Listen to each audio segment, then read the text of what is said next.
立法會主席 The President.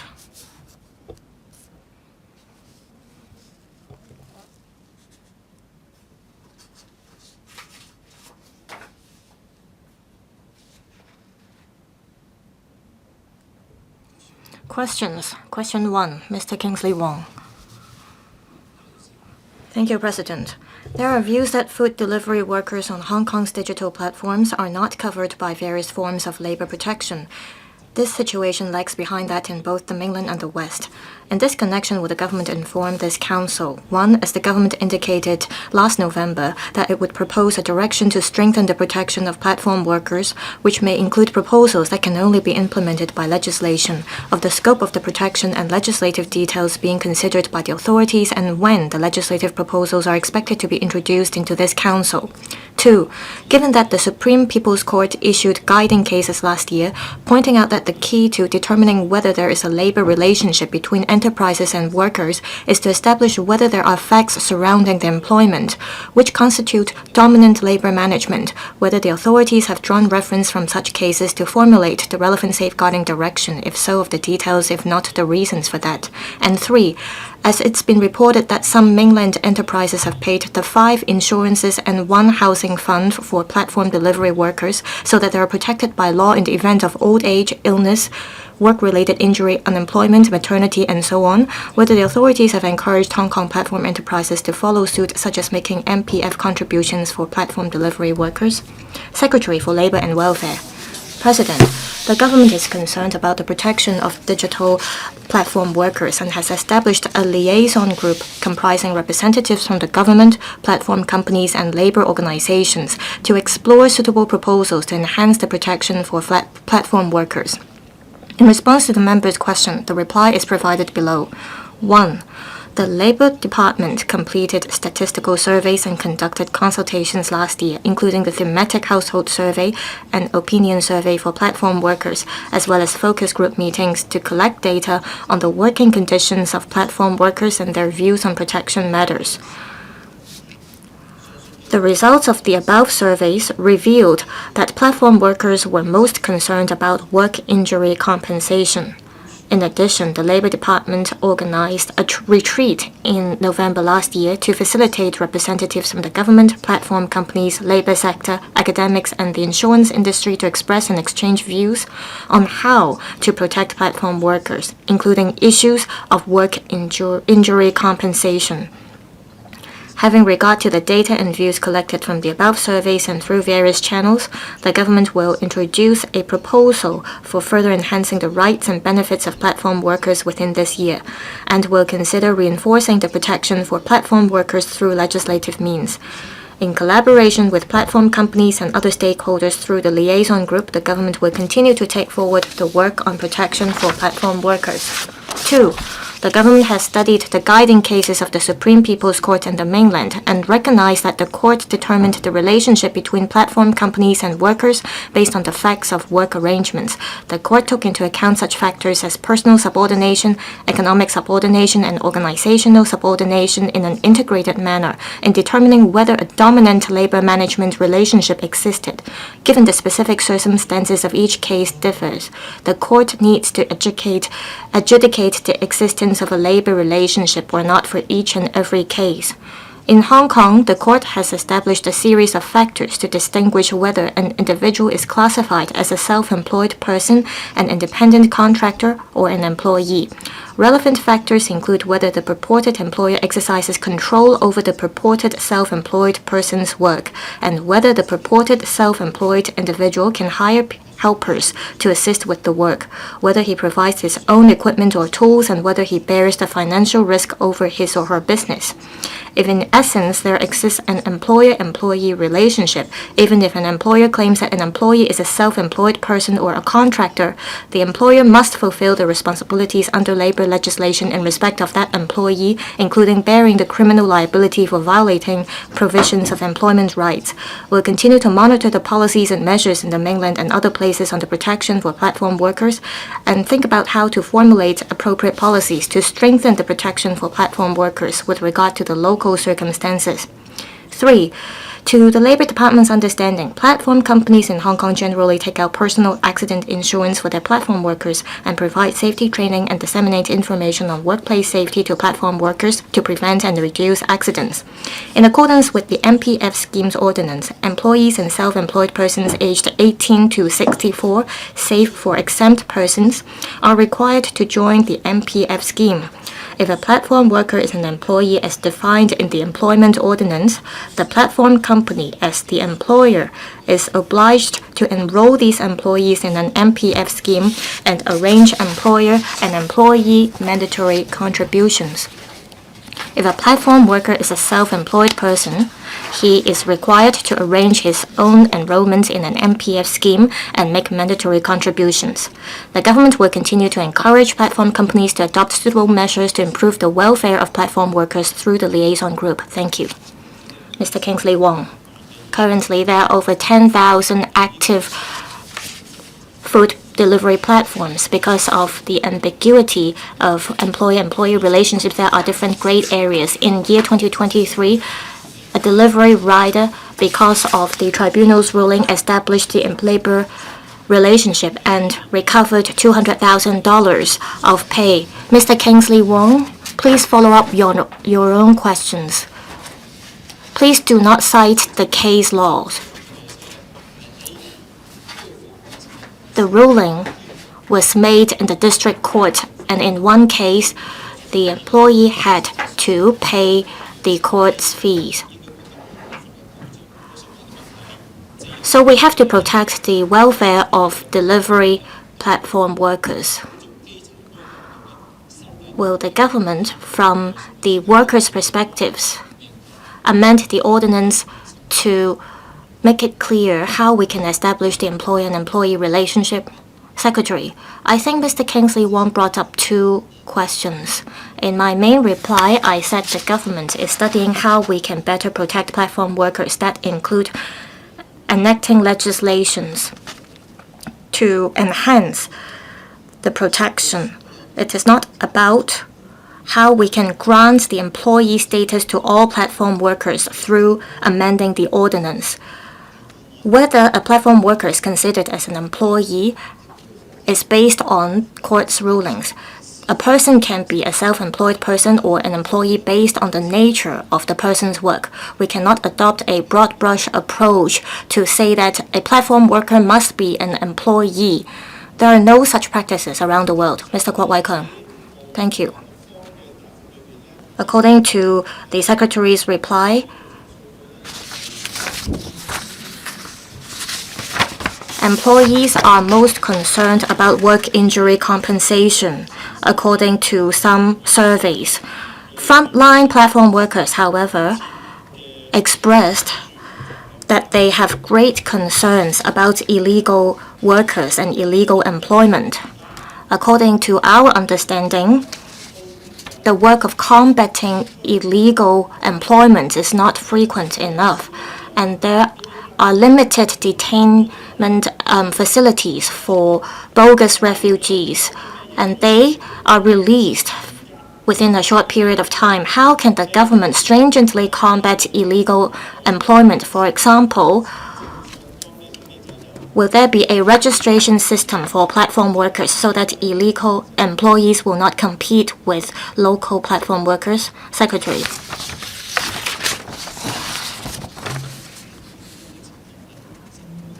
In relation to combating illegal employment, well, this is not only the case or the plight for platform workers. The Labor Department will take law enforcement actions in combating illegal employment in accordance with the law, and we will protect the rights and benefits of platform workers. Mr. Brave Chen. Thank you, Secretary. We all understand that we want to safely protect the benefits and rights of platform workers. We've got feedback from citizens. Some delivery workers, they make use of motorcycles when they deliver food. Some of them are illegal workers. How can we enhance protection for platform workers? We can, for example, take out insurance for them. We have to, however, ensure that the platform workers are working in accordance with the law. Secretary, the liaison group I mentioned, it has been discussing how we can step up protection for platform workers. Other than that, members of the group have been discussing how we can, through a system, ensure food delivery workers are legal workers. We will think about how to make the existing system more stringent. There are so-called walkers. There are also delivery workers that make use of motorcycles and bicycles when they deliver food. Some of them use public transportation. We have to make sure that they comply with road safety as well as road traffic ordinances. Mr. Stanley Ng, platform workers are not protected. This is very clear. So we need to improve our legislations to ensure the rights and benefits platform workers deserve. There is one important principle. That is, if a platform worker is under dominant labor management, then there will be an employer-employee relationship. So I want to know, how does the Secretary view this? Secretary, I thank Mr. Stanley Ng for the questions. If there exists in essence employer-employee relationship, we will follow up on the cases in accordance with the law. We have to define and make clear whether there is employer and employee relationship. If the employee is a self-employed person, we have to stick to the rulings made by the court. If you aren't clear about that, the Labor Relation Division of the Labor Department have been providing consultation services. If you think that you are an employee and you don't think you have control over your jobs, you can ask the Labor Department. The Labor Department will offer consultation services based on the information you provide. If there are disputes between both parties, of course, we have to resolve that through the court. However, if an employer-employee relationship can be established, then there will be no problem. But if there is really an employer-employee relationship, the employer will have to take up the responsibility. Mr. Michael Lee.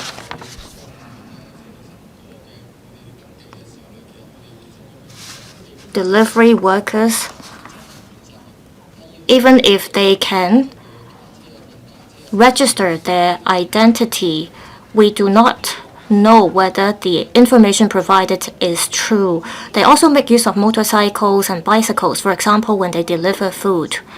Will you consider making use of facial recognition technologies or other types of technologies to verify the identity of platform delivery workers? Also, you have to learn about what kind of tools they use when they deliver food. Secretary. I thank Mr. Lee for the questions. There have been discussions within the liaison group. We've been discussing what kind of protections are lacking for platform workers, and most platform workers are concerned about work injury compensation, so we will work harder in this regard. Some of the requirements, there are such requirements under the existing law. For example, illegal workers, they violate the laws. We have to look at whether the existing system is stringent enough to ensure that platform companies' workers, they are legal workers. There are existing laws to regulate that. We just need to step up our work and to make it more stringent. We have a liaison group with representatives from the employers and employees. We can discuss all the topics that people are concerned about. Dr. Frankie Yan, President, before the government and next legislation, will it come up with a set of standards to come up with safety standards for riders, safety standards under bad weather, or require platform workers or employers to take out personal accident insurance, this will benefit the development of the industry. Secretary, we have what Dr. Frank Yan suggested now. We have reached out to platform companies as well as labor groups, and we are discussing what are the best options and proposals. We could implement new measures. For example, the minimum insurance coverage could be enhanced. We should come up with a standard. If we do not enact legislations, we have to rely on the industry to comply with the standards. If we rely on the industry to do that, the liaison group is currently discussing the standards. However, the industry will have to do it on a voluntary basis. If they do not comply with the standards, there are no legal means for us to pursue the accountability or liabilities of employers or platform companies. There are no minimum standards stipulated under the existing law. If we need one, we'll have to do it through enacting legislations. If the industry is willing to do it on a voluntary basis, we will promote that. Mr. Hon Kwok. Riding on the reply given by the Secretary, I have the following question. You already have this liaison group, and we see huge competition among platform companies. Can there be clear standards, such as standard contracts, which can allow people to establish whether there are employer and employee relationships to reduce disputes so that we won't see so many cases in the court? If you cannot do that, will you consider enacting legislations? Secretary, I thank Mr. Lai for the questions. Things are quite clear now. According to my understanding, there aren't many platform companies in Hong Kong. There are clear contracts signed by the platform companies and their workers. Platform companies have been making reference to rulings made by the court as they hire workers to work for them. If you think that the workers are employees, then you'll have to comply with the employment ordinance. What people are most concerned about, especially for platform workers, they're concerned about whether there is enough protection when there are work injuries. Some platform companies take out accident insurance for their workers, but people are concerned whether the insurance coverage is good enough. Does that meet the expectation of platform workers? Well, people are discussing that now, but in terms of the other provisions, it's quite clear under the law now. Mr. Lam Chun-sing, earlier, platform companies, platform workers launched strikes. They might not be strikes under the definition of the law. Platform companies adopt the attitude that if you do not want to work for them, then so be it. Will you consider upgrading this liaison group into a tripartite platform with representatives from the LD, employers, representatives as well as representatives from platform workers, so that there could be better negotiation in terms of order allocation? Secretary.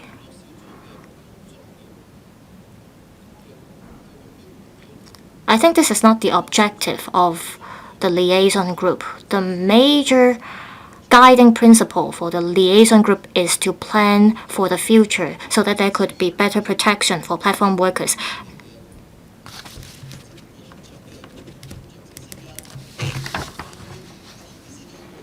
As to the specific contract terms and conditions agreed between each platform company and its workers, it's not under the purview of the government. The Labor Department has, however, been proactively reaching out to the relevant platform companies. It has been offering help to platform workers. We have been offering a lot of help to help resolve disputes between platform companies and their workers. Ms. Eunice Yong, I see that the Labor Department has been stepping up rights and benefits for platform workers. For example, there is the liaison group and a retreat was held. And according to the Secretary's reply, the government will consider enacting legislations. In South Korea as well as other places, there are legislations for protecting platform workers, and those have to do with regulating the algorithms of platform companies. I see that there will be a system or a mechanism for platform workers. Will the government require platform companies to provide their algorithms so that they won't exploit their platform workers? Secretary, I went to Jeju in South Korea to attend an APEC meeting. We discussed a lot about how we could protect platform workers. Most of the speakers talked about their plans. Singapore has already legislated for that, and Malaysia is preparing for that. South Korea as well as other Asian countries are also thinking about legislating for this. We will make reference to different practices around the world, and will also take into consideration the conditions in Hong Kong to come up with our own proposals. Please rest assured that we will take a holistic approach. The major trend is to offer better protection for platform workers. Mr. Michael Look. Algorithms have to do with occupational safety of workers. We noticed that some platforms, they give more orders to riders if they're able to snatch more orders. So I see riders looking at their mobile phones when they are on their motorbicycles. They even jump red light when they are on their motorcycles. In terms of legislation, in the mainland as well as in other places, there are measures to regulate algorithms. In the short run, will the government tell platform companies not to have their platform workers snatch orders? Secretary. According to my understanding, algorithms is a commercial behavior of platform companies.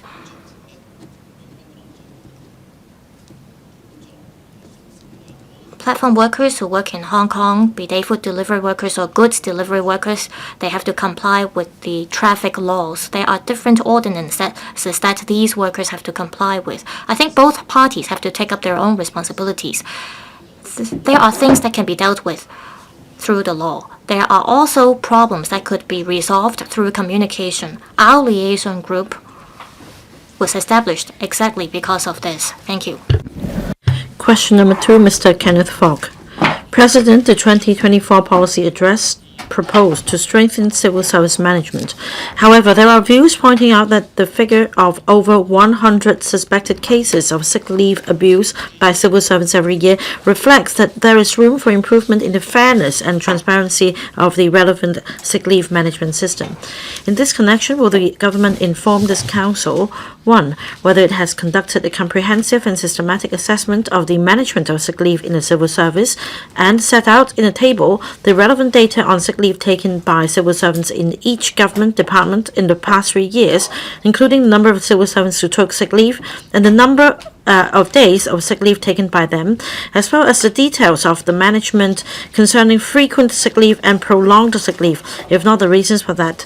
2, whether it will consider amending the civil service regulations in a timely manner to introduce a more rigorous audit mechanism for sick leave, such as requiring that a civil servant who has taken sick leave in excess of a certain number of days to receive an independent medical assessment by a medical board and conducting in-depth investigations into cases of sick leave abuse and taking more stringent disciplinary actions. And 3, of the number of cases of prolonged sick leave taken by civil servants due to injuries sustained while on duty, which eventually turned out to be suspected cases of sick leave abuse in each of the past 5 years, how the authorities assess the relevant circumstances of such cases. Secretary for the Civil Service. President, the civil service is a vital force for the government to achieve good governance and maintain high-quality public services. As a good employer, the government attaches great importance to the physical and mental well-being of its employees and protects their occupational safety. According to the terms and conditions of service, civil servants who are injured on duty, sick, unwell, or indeed in need of medical treatment may apply for sick leave to help them recover and return to work as quickly as possible. The Civil Service Bureau has a comprehensive and stringent sick leave management mechanism, which provides clear guidelines for all bureaus and departments to manage sick leave applications from civil servants under their purview. This ensures that sick or injured employees are given the necessary time to recover and rest, while achieving effective and fair sick leave management and handling suspected abuse of sick leave cases in a serious manner.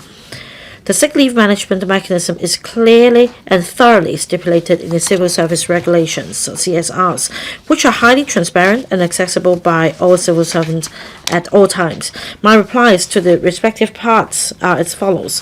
1 and 2.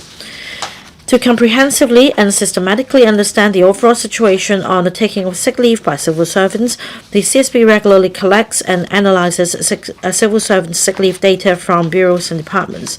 If it's observed that the number of sick leave days taken by civil servants or the number of staff having taken prolonged sick leave in a particular department or bureau shows a noticeable upward trend, we will require the departmental management to strengthen supervision, examine the reasons behind, review the effectiveness of its internal sick leave management arrangements, and enhance the measures in sick leave management.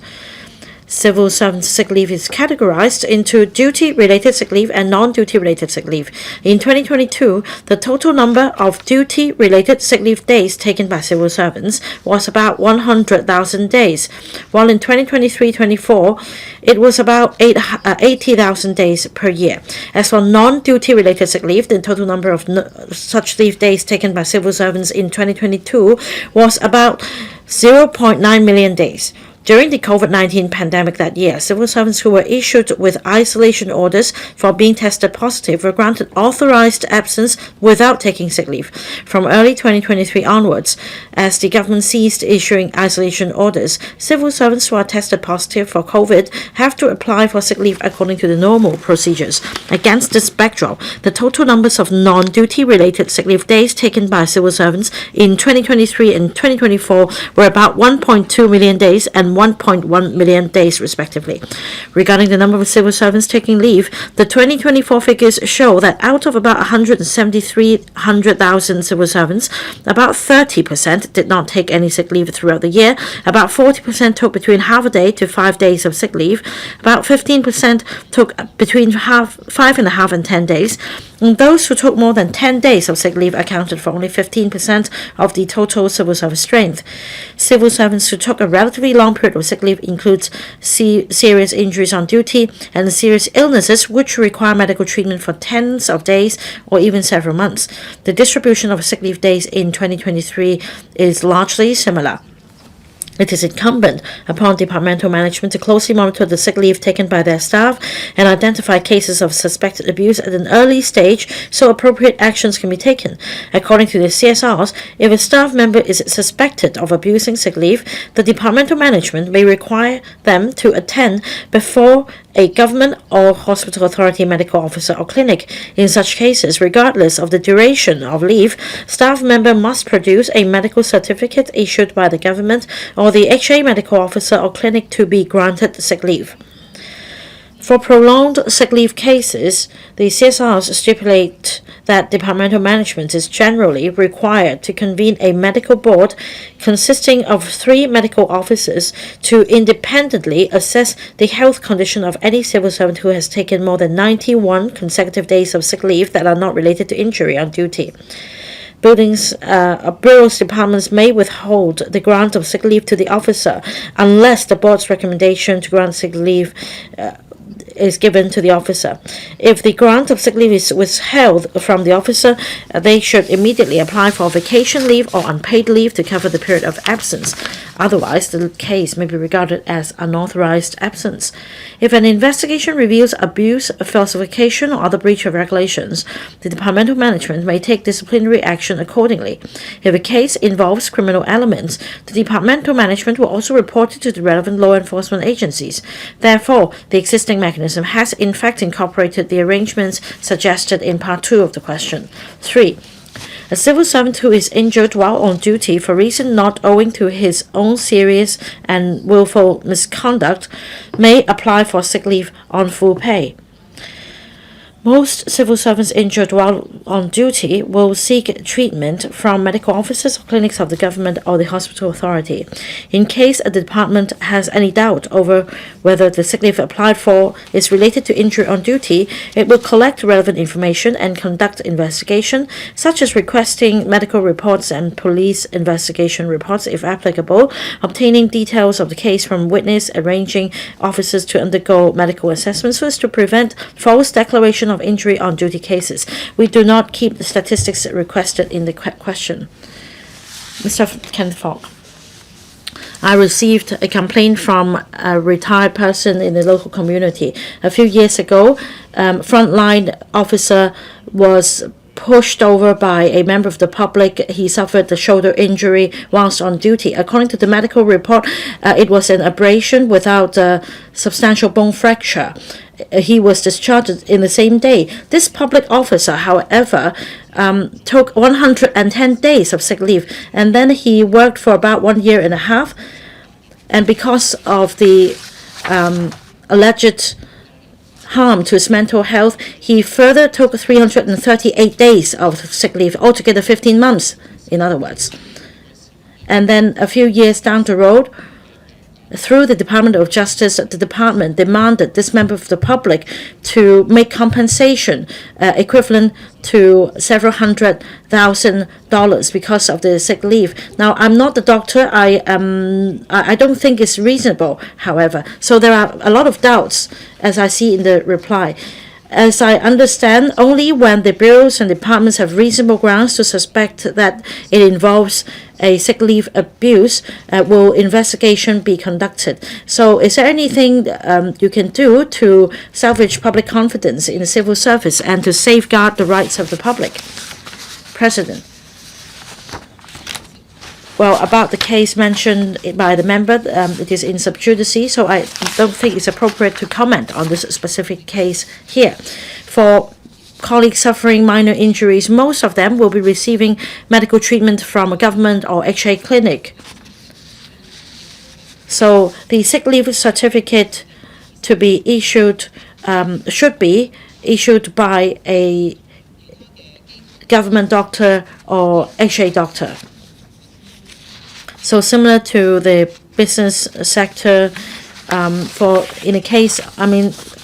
cases of employees injured whilst on duty, this will be submitted to the relevant assessment board to assess the loss of earnings because of the injury. So it goes through the normal procedures. Ms. Nixie Lam.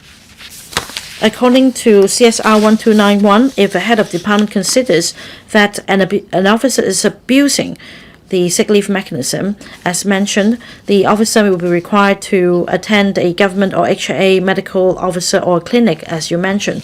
Now, in the past 3 years, how many cases actually went through the procedures you mentioned? We are concerned about the use of public money, like Mr. Kenneth FOK just now mentioned. I'd like to know whether investigation is being carried out on any particular case and whether you can tell us more details. Secretary, President, in the past 5 years, for an officer required by the head of department to attend before a government or HA medical officer or a clinic in the past 5 years. In 2020, there were 261, 2021, 182, in year 2022, 179, 2023, 211, and in 2024, 219 officers. So, as the figures suggest, the number of such cases are within range, and according to CSR 1291, in order to invoke this mechanism, there must be signs for the head of department to cast doubts as to why so many days of sick leave has to be taken and the mode of taking sick leave. So there must be reasonable justifications to invoke this mechanism. And not all such cases involve abusing the privilege of sick leave. For some officers, after attending the medical consultation at an HA or government clinic, they also are issued with medical certificates recommending sick leave. As for the specific details of each and every case, well, in fact, once the head of department has this suspicion, the officer would have been asked to attend a government or HA clinic for sick leave certificate to be issued for genuine sickness. Now, because of the intervention at early stage, the genuine cases of sick leave abuse is not large in number. Mr. Kenneth Leung. Thank you, President. According to the 2024 policy address, in order to promote digital governments, the Civil Service Bureau will also digitalize the management process and leverage technology to enhance efficiency. Now, my question is whether the relevant government departments will adopt an e-leave system so that data can be shared across different bureaus and departments, and that we can more precisely identify suspicious cases of abuse. Secretary. President, the government runs an e-lab system. Apart from calculating leave days and processing leave applications in an electronic manner, the system also contains a component for analyzing and monitoring the trends and information so as to draw up relevant measures. For example, we have this component in the system. It can generate data in relation to the number of leave days taken by a staff member and the pattern, so as to mount proper monitoring and follow-up action. Mr. Kenneth Leung refers to this system of a larger scale, and we will consider that in our further optimization of system exercise. Dr. Tan Yueheng. Thank you, President.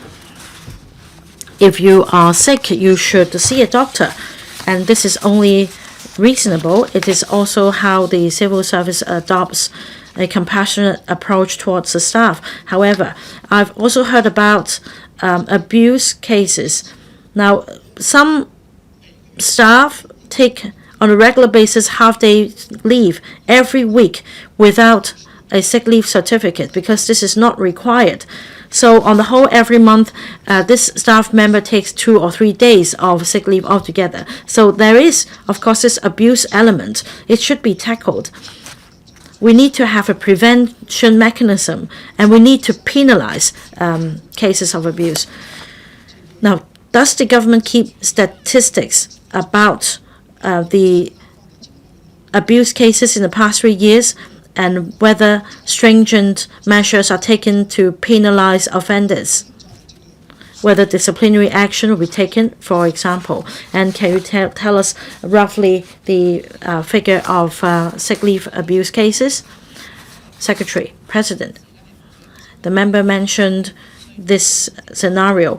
Indeed, if not more than 2 sick leave days are taken, then a medical certificate is not required. This is in fact a special arrangement.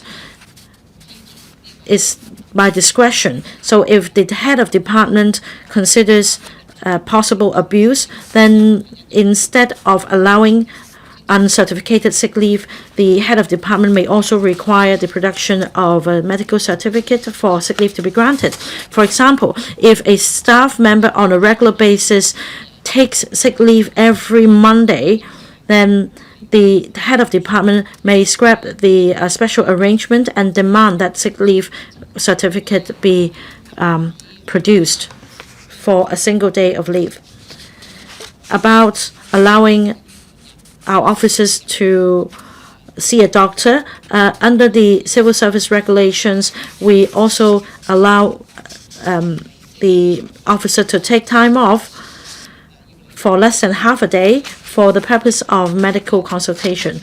Again, if there are frequent applications of absence of leave under the relevant provision in the CSR for medical consultation, then such application may be refused by the head of the approving officer, and the officer in question may also be demanded to explain the leave of absence with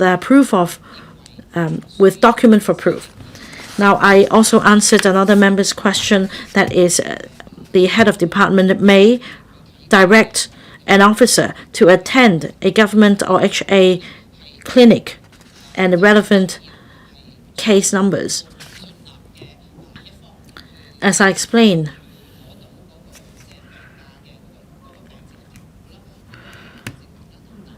the officer is required to obtain a certificate after going through medical assessments to the satisfaction of the head of department. So there are about 200, or slightly over 200 such cases a year. But it doesn't mean that all these cases involve abuse, because we already direct this officer to attend a government or HA clinic at an early stage. So we intervene at an early stage, and in the end of the day, not many cases of sick leave abuse has been substantiated. We do not keep statistics in this regard. In fact, it's been reported in the news recently that a civil servant obtained a sick leave certificate from a private medical practitioner because of the false information provided to the doctor. Now, this case carries criminal element, and the case has been taken to the court. Mr. Dennis Leung. Well, as I understand, within this term of government, the disciplinary mechanism for civil servants has been revamped. There is also an incentive scheme to enhance the quality of civil service, but there is always room for improvement. Now, along with civil service labor unions, I'm concerned about injury on duty. Indeed, there are cases of prolonged sick leave or abuse of the sick leave system. This has led to increased workload shared by other colleagues, and the management fails to handle these cases properly.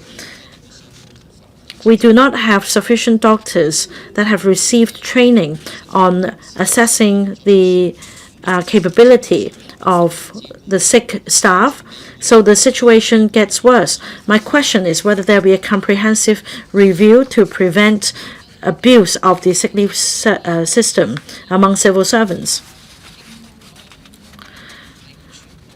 Secretary, President, or a doctor may recommend a civil servant to carry out light duties only, or to refrain from carrying out certain duties because of the medical condition. In recent years, we've seen an increase in the number of such cases.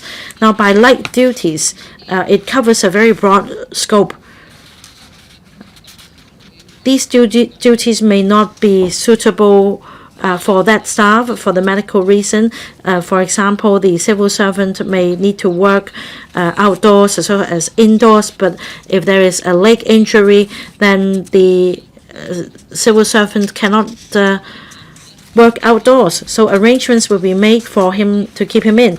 There are also other circumstances in which doctors may recommend the staff to take up rather straightforward tasks only, and in such circumstances we require the departments to monitor the staff member very closely, and the matter may be referred to a medical board for further observation.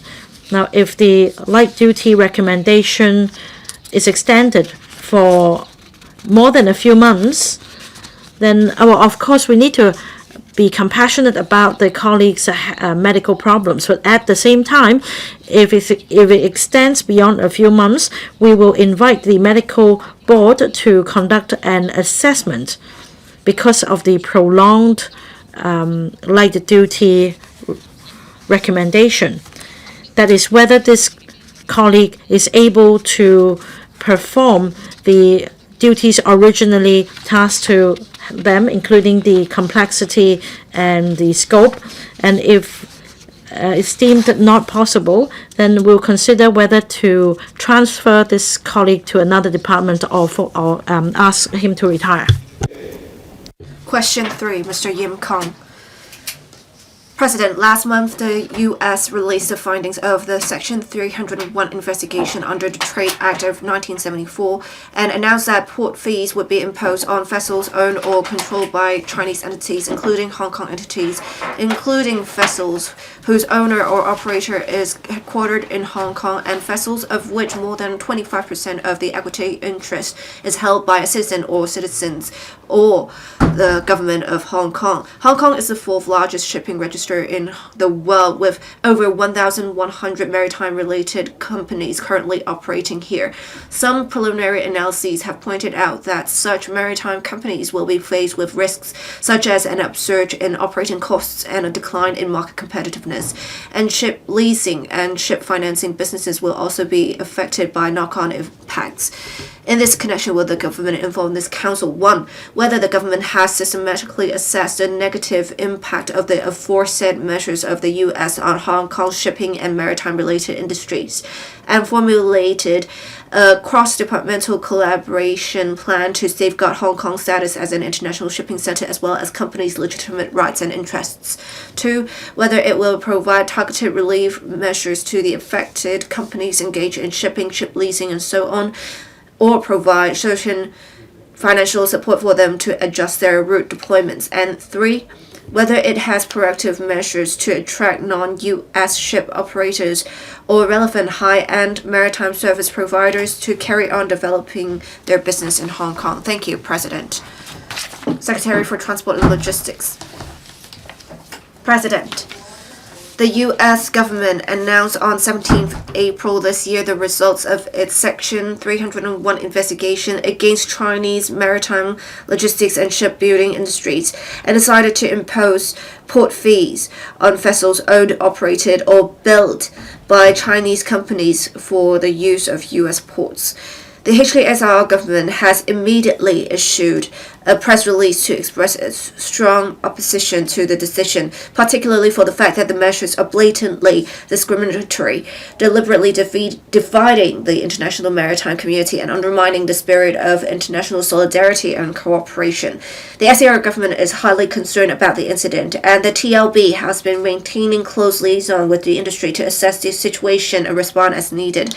With regard to the various parts of Mr. Yim's question, my reply is as follows. 1. The U.S. authorities have announced that the port fees will take effect on 14th October this year. For a vessel of 50,000 net tonnage, it will be charged $2.5 million per entry into a U.S. port. Thereafter, increase annually, reaching $7 million in April 2028. Each vessel will be charged up to a maximum of 5 times per year. The fees are indeed detrimental to others without beneficial to oneself, not only undermining the interests of the U.S. port industry, cargo owners, and consumers, but also unfairly increasing the costs of Hong Kong's shipping companies on their business operations routing to and from the U.S. ports. Hong Kong is an international maritime center supported by our country. Over the years, Hong Kong has attracted shipping companies of different capital backgrounds from all over the world to operate in the city by virtue of a one country, two systems institution, bilingual common law, as well as a free and open business environment. Each of these shipping companies has its own specific business portfolio and clientele. The extent to which they will be affected would depend on the share of the U.S. market in their respective portfolios and their scope for adjusting shipping routes and business portfolios. It is therefore difficult to generalize the situation. Recently, we have been visiting the shipping companies one after another, and the industry has reflected that the business environment in Hong Kong is indeed unrivaled, and that the Hong Kong Ship Registry has brought an edge to their ships in terms of quality assurance and international reputation. The industry is striving to identify solutions to the incident, and we do not underestimate the pressure faced by them due to various commercial considerations. On the strength of our country's strong backings, the HKSAR government will render its full support to the Hong Kong shipping companies to cope with the challenges. At the same time, we urge the industry to stay confident and avoid making hasty decisions under short-term geopolitical pressures at the expense of the long-term development opportunities in Hong Kong. 2. We understand from the affected companies that they consider financial subsidies from the government neither financially sustainable nor an effective solution to the problem. In contrast, the industry hopes that the government can better consolidate the edges for the maritime sector operating in Hong Kong. In recent years, the government has introduced a number of measures to enhance the competitiveness of the maritime industry, which has indeed saved up for a rainy day and enhanced the industry's resilience in coping with the complex external circumstances. We will capitalize on our strengths via a systematic and proactive approach to reinforce the local maritime industry chain internally, as well as expand market opportunities in our country and the world externally. Our focus entails the following 4 areas in future. 1. Strengthening the maritime ecosystem, including the introduction of tax concessions. We also support the industry to seize the opportunities arising from green shipping, deepening Hong Kong's role as an international exchange platform and assisting Hong Kong shipping companies to expand opportunities in mainland and overseas markets. On strengthening the maritime ecosystem, we will introduce half-rate tax concessions to physical commodity traders and enhancement of existing tax concessions. A bill will be submitted to the Council in the first half of next year. We will also continue to provide green cash incentives and implement the block registration incentive scheme for Hong Kong registered ships in supporting the industry to seize the opportunities arising from green shipping. The Bureau has promulgated the action plan on green maritime fuel bunkering at the end of last year to promote Hong Kong into a high-quality green fuel bunkering center by providing collaborative platforms for catalyzing the relevant supply and trading and equipping the industry to cope with the international trend of green transition. On deepening Hong Kong's role as an international exchange platform, we will facilitate interfaces between the local and overseas industry and expand global business opportunities. The government has been actively deepening collaborations with international maritime organizations. The Hong Kong Maritime Week last year has been one of the most international editions ever, where the key organizations like the ICS, International Chamber of Shipping, and the IMO, the International Maritime Organization, had staged events in Hong Kong, assisting Hong Kong's shipping companies to expand opportunities in the mainland and overseas markets. We will capitalize on Hong Kong's connectivity strength, establish a rail, sea, land, river intermodal transport system with the mainland, as well as utilizing the port community system to be launched in January next year for connecting with the international maritime community, and that would enhance efficiency and lower costs for the industry. In addition, the government will soon set up the Hong Kong Maritime and Port Development Board to be chaired by a non-official and provided with dedicated team and resources for enhancing its research, promotion, and manpower training capabilities to provide more effective support to the government in promoting the development of Hong Kong's maritime industry. 3. The aforementioned measures will enhance Hong Kong's business environment and attractiveness, reinforcing Hong Kong's position as an international maritime center. We will continue to step up external promotion on the advantages of operating in Hong Kong through the Marine Department service points located in 7 different continents and the Invest Hong Kong's network at home and abroad. The Marine Department will also set up a new dedicated team in the Middle East in Q4 of this year for targeted promotion towards the emerging markets there. Thank you, President. Mr. Yim Kong. Thank you, President. The U.S. Section 301 investigation ended with imposition of port fees on Hong Kong, specifically vessels owned or controlled by Chinese entities, including Hong Kong entities. This is undue pressure imposed on us. We have seen some progress made between China and the U.S. on trade talks. How can the HKSAR government make contributions in creating favorable conditions for China to make comprehensive analyses and negotiate with the U.S.? for the benefit of the industry. Secretary. On Sino-US trade talks, we have seen a short-term solution being we need to help the industry in route deployments and some short-term changes in cargoes in how to meet the orders made by the cargo owners. In the long term, we need to assess the impact caused to the shipping industry in Hong Kong. As I said in my reply earlier, in the past year or so, we have met with the industry. We have also met with ship owners and shipping companies, management, as well as other shipping related companies, management personnel. We have been collecting data for our analyses so that Hong Kong can support mainland China in the trade war to achieve positive outcomes. What's more important is the country has supported Hong Kong to become an international shipping center, and we have to leverage on our advantages to make contributions to the country. This will also help the industry in tapping into the mainland market because we have great cargo sources in the mainland market. It will help the industry. This will also help us tide over the challenges brought about by the geopolitical tensions. Thank you. Mr. Robert Lee, will the government help the industry in setting up some sort of hedging mechanism? We have seen shipping companies possibly shifting to non-Chinese companies. It will help if we can have some offshore renminbi financing channels to consolidate Hong Kong's status as a shipping center as well as a financial center. We have provided ship leasing businesses with tax concessions. From 2021, we only had 11 companies. We have now 40-odd companies.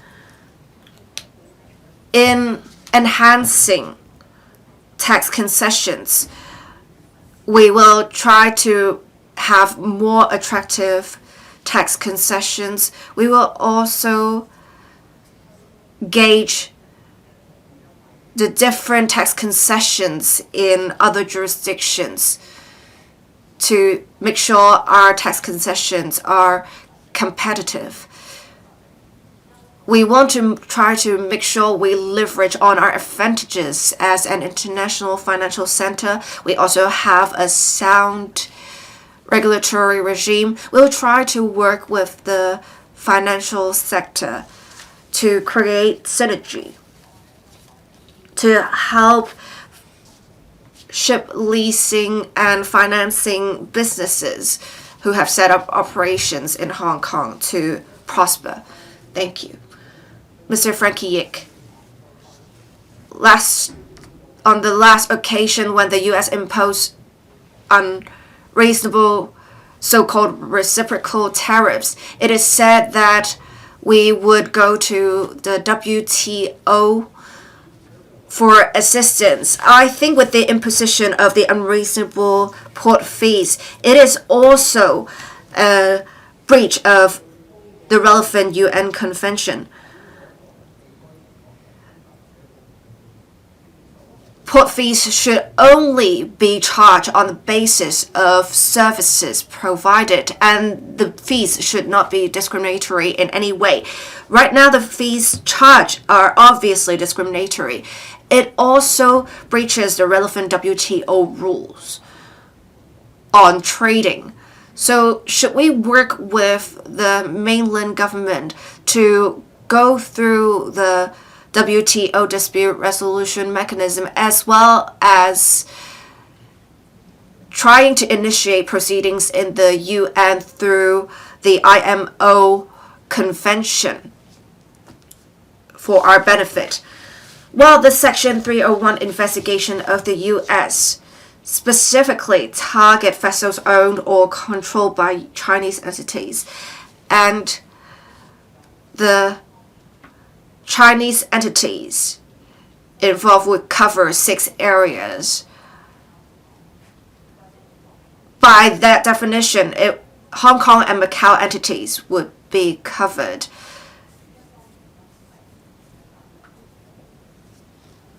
So for ship owners, shipping companies, or ship leasing businesses, if they have operations in Hong Kong, they will inevitably be affected. For the HKSAR government, my team and the Marine Department will seek legal advice and conduct in-depth analyses. As for what the members said, how we can rely on some IMO conventions which are public, we will see what we can do. We will also liaise with the industry and ask for industry feedback. Thank you. Mr. Cheung Kim-po. The reply talked about the TLB's focus in the near future. I think it will help in some way. But for those with a significant U.S. portfolio, the companies will undoubtedly be affected. How can we help in terms of financing, whether we can provide short-term loans to them or allowing them to defer payments? Thank you. Secretary, we have done some preliminary analyses. If we use cargo throughput as an indicator for performance, for cargoes from Hong Kong to the U.S., the throughput, in our observation, with some recent factors, we have new emerging markets. From 2014 to 2024, we have seen a 70% decrease. We will also look at emerging markets such as Oceania and Central and South America. We have seen an increased throughput. For ship registration, we only have 30% of Hong Kong registered ships have business dealings with the U.S. But we wouldn't say that the impact on the shipping industry is limited and we would stop doing anything, because we do see a long-term impact being imposed on the shipping industry. We will see what we can do in providing more facilitation for the shipping industry. What is important is that we are a leader in shipping industry. We have a very low and competitive cargo detention rate. We are only at 0.69. It is much lower than other jurisdictions at 3.3%. So I think the industry should work together to fight against such discriminatory practices. Dr. Tan Yueheng. Thank you, President. The U.S. port fees will come into effect in October this year. It will undoubtedly affect sea transport of Hong Kong. Do we have any contingency plans in place so as to mitigate the impact? And in consolidating Hong Kong's position as a logistics hub, to also make good use of the 3-runway system to increase cargo throughput through air to mitigate the impact caused by the potential decrease in cargo throughput at sea. Thank you, Secretary. From what we observed in Q1 and April, we have actually seen an increase in air cargo throughput. We do see more switching to air freight. but the costs are bound to be higher than sea transport. We have tried to allow for chartered flights and other measures to increase flight frequency. But Hong Kong is supposed to be an international shipping center, so we do attach importance to sea cargo transport still. We will try to take a parallel approach in developing both sea and air transport by specifically developing intermodal transport system so that we can leverage on our advantages in having flexibility in our logistics system as well as our efficiency in logistics. Thank you. Mr. Tan Ka-pu, the U.S.'s politics have all along practiced long-arm jurisdiction. They ask foreign companies to comply with the U.S. law. Recently, we are very concerned that a company is selling to the U.S. the port.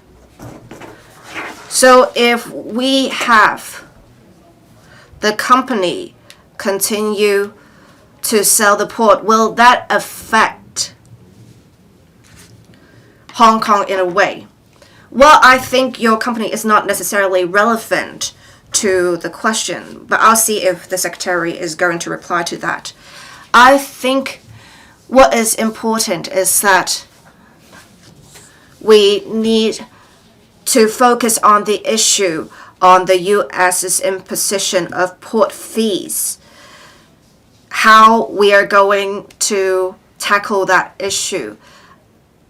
With maritime enterprises, they are from different places. They may have a long history in Hong Kong. We have many ship owner enterprises.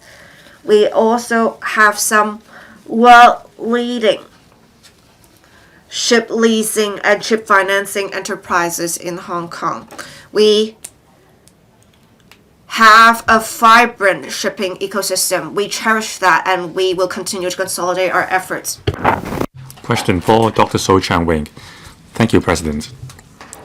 It is learned that the vacancy situation of the police remains serious, as at the 31st of March this year, while the establishment of police officers was 33,090, the strength was 27,325. There was still a shortfall of 5,765 police officers, representing a vacancy rate of 17.4%. Some members of the public are worried that the relevant situation will affect the law enforcement efficiency and the law and order situation of Hong Kong in the long run. In this connection, will the government inform this Council, 1. of the specific vacancy situation of various ranks in the police at present and the target numbers of recruitment of police officers of various ranks this year, when all the vacancies are expected to be filled. 2. Whether it has studied the reasons why the police are currently unable to recruit sufficient manpower, and the impacts of the reduction in the civil service establishments proposed in the budget for this financial year on the manpower of the police. Whether it has assessed the actual impacts of the manpower shortage on police duties, such as frontline patrol. And 3. Whether the police have explored the use of the latest technologies such as artificial intelligence and automated equipment to assist in the police work, thereby reducing the manpower demand. If so, of the details. If not, the reasons for that. Thank you. Secretary for Security. President, to attract more high-caliber candidates who have the competence to become a police officer, the affection for the motherland and Hong Kong, and the passion to serve the public, the police force has adopted proactive and multi-pronged recruitment strategies. By removing institutional barriers and expanding the recruitment network, the police force is continuously and proactively attracting talents to join the force to serve the community. Meanwhile, the police force is actively promoting smart policing by leveraging the latest technologies to enhance the efficiency of police work. My reply to the member's question is as follows. 1. As at the 31st of March 2025, the numbers of vacancies for the grades of rank and file, inspectorate officers and gazetted officers, that is superintendents and above, in the police force were 5,500, 236 and 29 respectively. The overall number of vacancies was 5,765, representing a vacancy rate of about 17.4%, which is similar to the figures over the past 3 years.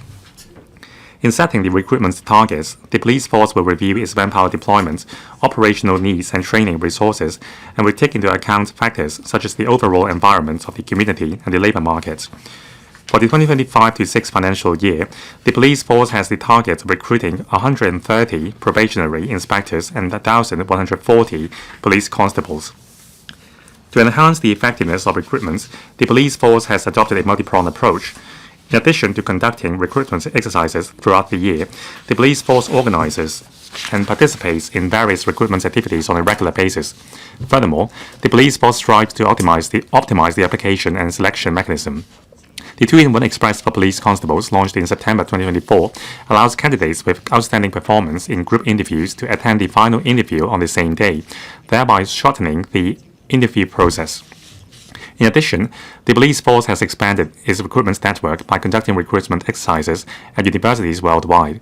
The Police University Recruitment Express is organized at 12 local universities to provide application information and conduct on-site recruitment selection procedures for students. In recent years, the Recruitment Express has been extended to mainland universities. The police force visited Beijing, Guangdong, Shanghai, etc. to recruit Hong Kong students studying in the mainland. In December last year, the Recruitment Express was further extended to overseas universities.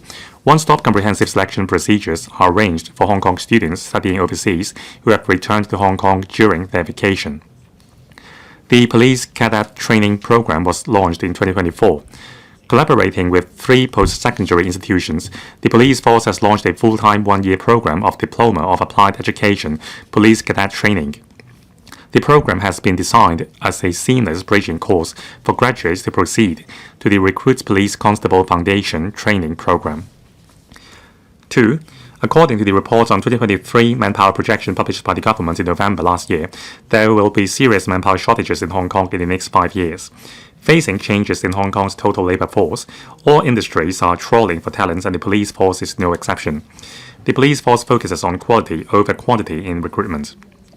This ensures that every prospective member joining the police force shares the force's values and embodies the force's motto of serving Hong Kong with honor, duty and loyalty. In fact, we notice a rise in the number of people applying to join the police force in recent years, showing that the recruitment strategies mentioned above are effective. The police force will tie in with the government's requirements to reduce the civil service establishment by 2% each in 2026-7 and 2027-8, while continuing to review and assess the effectiveness of using different resources. By re-establishing work priorities, appropriately redeploying staff and using technologies for handling police work to enhance operational effectiveness, the police force will ensure that the adjustments in establishments will not affect the efficiency and provision of services, and that it will continue to provide the public with high quality and efficient policing services. 3.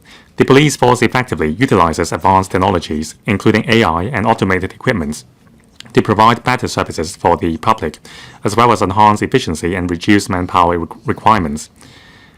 Examples include the following. The police force has implemented the Smart View, under which closed-circuit televisions are installed in phases at various locations across the territory where crime rates and pedestrian flow are higher. This makes use of technologies to enhance the effectiveness in preventing and fight crime. As at the end of April this year, Smart View has assisted the police force in detecting 282 criminal cases and arresting 513 persons. We utilized the crowd size analysis system for the first time during the 2024 Halloween events in Lang Kwai Fong. The system used AI and video analytic functions to perform real-time crowd density assessments. We will start issuing e-traffic tickets from 15th of June. In the long run, physical penalty tickets will be cancelled and replaced by a paperless penalty ticket system. This will effectively enhance the enforcement procedures and efficiency, so that manpower can be deployed for other traffic management and traffic enforcement work. The smart traffic management system has been developed, and a pilot scheme is expected to roll out in the second half of this year. The system will collect real-time traffic data, such as traffic flow and the driving and parking habits of drivers in the business area in Guntong. Based on AI analytics, the system will make recommendations on precise allocation of police resources, thus enabling the police force to take targeted and prioritized enforcement actions at critical locations and deploy manpower effectively. We have implemented the pilot scheme for drones policing in the Border District and Kowloon West region on May this month. Drones are used for patrolling and autonomous execution of missions to enhance patrol efficiency. For example, the infrared detection system is used to detect the presence of suspicious persons lingering or hiding at places remotely located or as difficult terrains. Looking forward, the police force will continue to optimize and develop smart policing. The police will actively leverage technologies to enhance operational efficiency and effectiveness in police work, with a view to providing better services for the public and reduce manpower requirements. Thank you, President. Dr. So Cheung-wing. Thank you, Secretary, for the reply. President,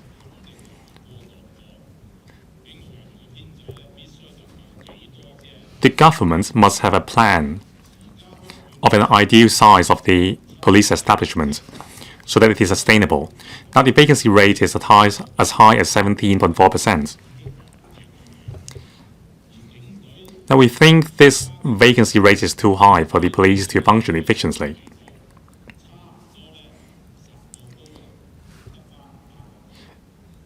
In the police force, 8 police officers are doing a 10-man job.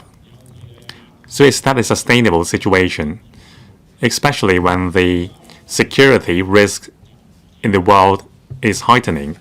National security risk can emerge out of the blue, and we are striving for development and prosperity. We need higher policing efficiency and a more stable environment.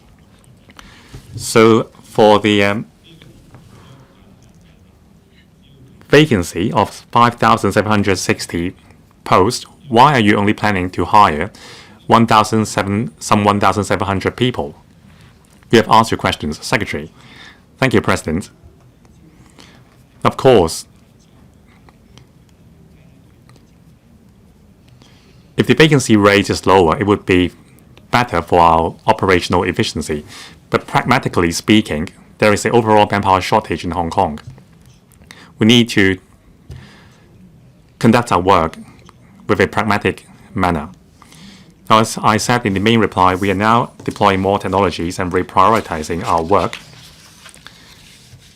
so that despite the shortage of manpower, services for the public will not be impacted. Now, between 2024 and 2025, we have received some 12,000 applications for our post. The number is higher than our vacancy. So we attach importance to quality over quantity. Considering the availability of resources and training needs, we will recruit some 1,700 police constables and some 200 inspectors. Mr. Ma Kwok. According to the main reply, despite the police force efforts in recruitment and despite more people willing to join the police force, the recruitment exercise still fell short of the needed number. Now we are now recruiting Hong Kong students studying in the mainland to join the police force. Now, if the scheme proves to be a success, will the scheme be extended to non-Hong Kong permanent residents? There has been some precedences in the past. Every year we have a lot of retirees from disciplinary services, and they should be able to meet the standard of the police force.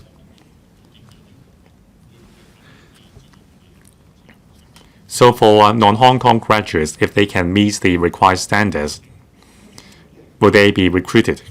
Secretary. According to the legislation,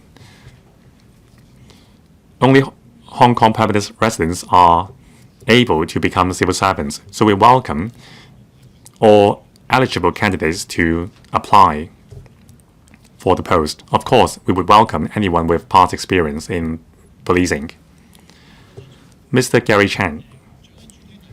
Thank you, President. Now, in the main reply, the Secretary said that the overall vacancy is 5,765. The vacancy rate is 17.4%. So among them, how many of these are frontline positions, and how many of them are supporting positions like clerical staff? If the vacancies mainly lie in back office support positions, will the police force consider to outsource the functions, for example, the licensing functions of the work? Would that be able to relieve the manpower shortage in the police force? Secretary. We will prioritize frontline work. So in terms of vacancies, we would strive to lower the vacancy rates in the front line. So besides the police force, we have the auxiliary police force with some 4,000 auxiliary police officers. The main duties are to support the policing work. So despite the 17 vacancy rate in the police force, it has been much alleviated by the support from the auxiliary police force. Now, considering whether we should outsource back office work, we agree, and we have been doing that. For example, our office for issuing no criminal record certificates and also other welfare duties as well as security duties, we have been outsourcing these jobs already. For example, some logistics work, for example, moving the police cordon during our operation, we have outsourced these work already so as to free up resources for policing work requiring expertise. Mr. Kennedy Wong. Thank you. Now, riding on the Secretary's reply, the establishment in the police force is some 33,000, but we have a large auxiliary police force.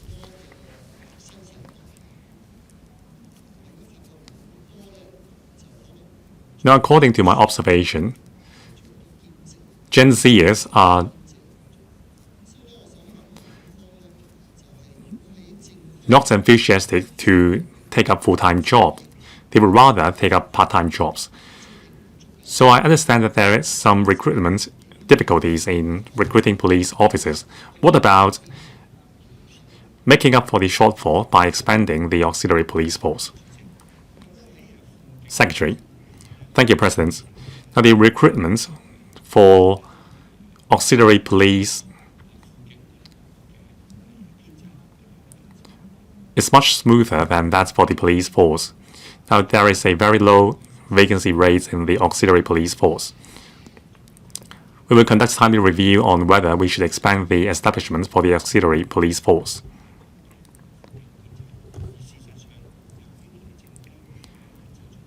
In fact, there is still manpower shortage in the main force. The auxiliary police force has really offered much support in terms of frontline patrolling. Mr. Michael Tian. Secretary, during the 2019 riots, police officers did the best to stabilize the situation and prevent escalation of the riots and protect the properties and life. However, in the process of handling the riots, inevitably, a chasm has been driven between the police force and the younger generation. Now, for young people who seek social recognition, even though they are interested in becoming a police officer, it would affect their willingness to join the police force. Under this backdrop, what strategies are there to effectively enhance the status of the police force in young people's mind? Secretary. Thank you, President. During the Black Lives Violence and Hong Kong Color Revolution in 2019, some young people were misled by false information and deliberate smearing campaign against the police officers. There were some misunderstandings towards the police. However, with the passage of time, when truth emerged from court proceedings, young people now understand that they believed wrong back in 2019. In 2024, we conducted a public opinion survey in the age group between 18 and 24. In 2021, the satisfaction rate for the police was only 38.9%. In 2024, the number has risen to 14.7% to 53.6%, a very high level. It shows that after the Black Lives Violence, our publicity work and education work has paid off. In 2020, we have established a task force to encourage community involvement. We reached out to the communities, including the younger demographics, through the junior police calls and other efforts. We help young people understand the actual work of the police to resolve the misunderstanding. Mr. Jeffrey Lam. Now, back then, there was a movie called the RoboCop. Now, 38 years later, now the commissioner of the police said that we need to introduce robots and robotic dogs to help policing. Fiction has become reality. Now, with AI-assisted body-worn cameras and other technologies, we can conduct real-time police deployments. Now, will the Secretary consider introducing robots to conduct patrol? Is there a timetable for that? Secretary. Thank you, President. Application of technology is the inevitable direction forward. Now, we don't have state-of-the-art technology like RoboCops, as mentioned by Mr. Jeffrey Lam. We are now deploying drones to patrol the border areas. In the past, we would have police officers to conduct foot patrol. Now with drones, even for subjects hiding in the woods, we can still find them. Now also we have a patrol robot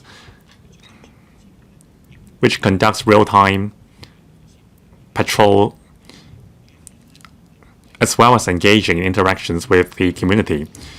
The robots can answer queries from the public. There are also automated crime reporting machines in the Admiralty MTR station.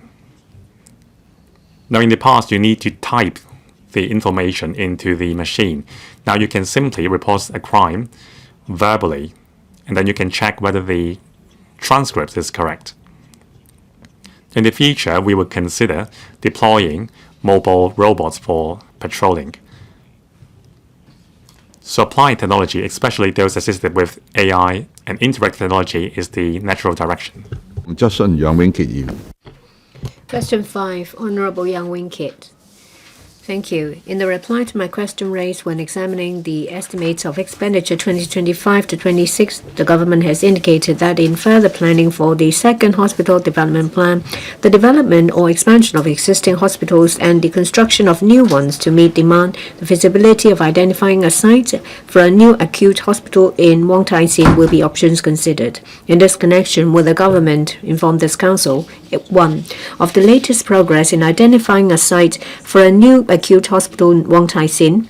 whether it has studied the feasibility of the establishment of an acute hospital in the form of a cluster of hospital buildings using the expansion of the Tonghua groups of hospitals, Wong Tai Sin Hospital, the vacant site released after the relocation of the Diamond Hill Service Reservoirs, and Our Lady of Maryknoll Hospital, if so, of the details, if not reasons for that.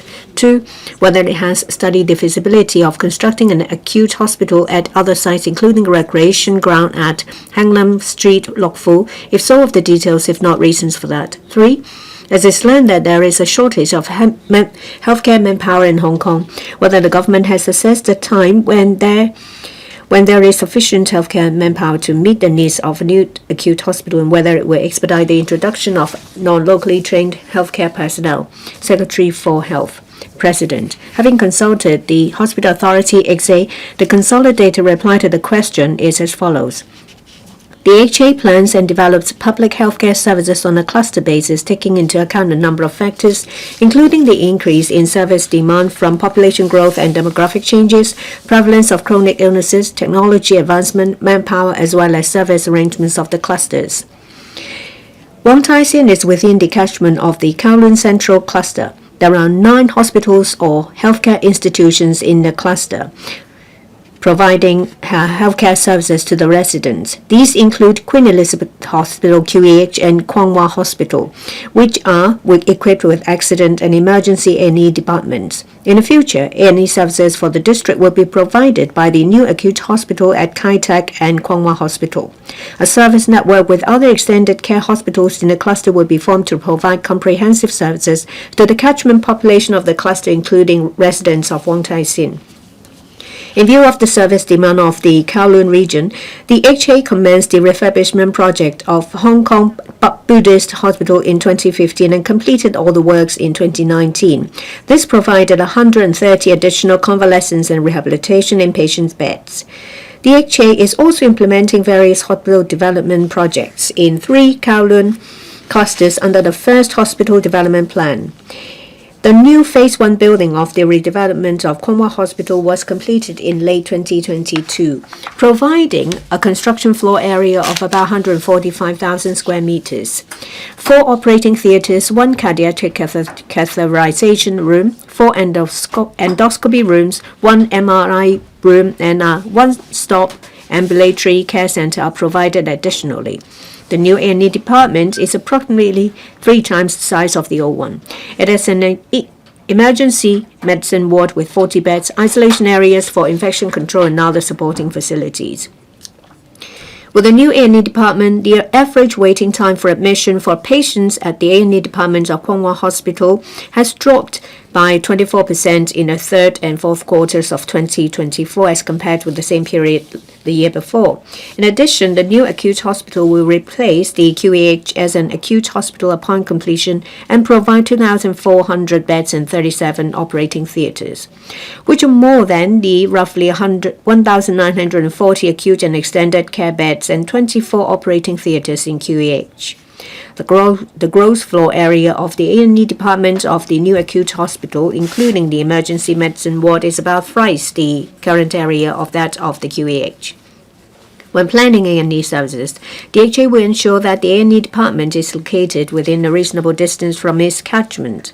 For example, the driving distance and time from major housing estates in Wong Tai Sin district to the new acute hospital will be shorter than for those to the QEH.